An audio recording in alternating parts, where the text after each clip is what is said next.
ప్రియ మిత్రమా, వారి కోసం వీరి కోసం నీ జీవితం గడపొద్దు. నీ ఆత్మసాక్షిగా ముందుకు సాగిపో.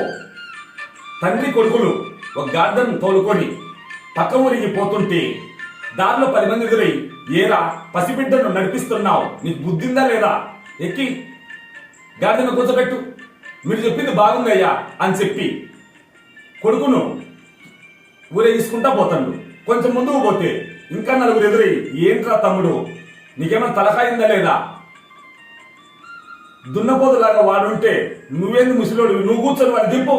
సరే మీరు చెప్పింది బాగుంది. ఇంకొంచెం ముందుకు పోతే 4 ఎదురై, ఏమిట్రా ఇంత మూడునివి, పాపం బిడ్డను నడిపిస్తుంటూ నువ్వు ఎక్కి కూర్చుంటున్నావంటే నువ్వు ఒక మూడునివి, నీ కొడుకును కూడా కూర్చోబెట్టుకో.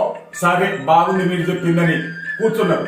ఇంకొంచెం ముందుకు పోతే 4 ఎదురై, ఏంట్రా నీ తలకాయలు పనిచేస్తలే లేదా, ఆ మూగజీవి మీద 2 కూర్చుంటున్నా, దిగండి, ఇంత దూరం మిమ్మల్ని మోసినందుకు దాన్ని కొంచెం దూరం మీరు మోయండిరా.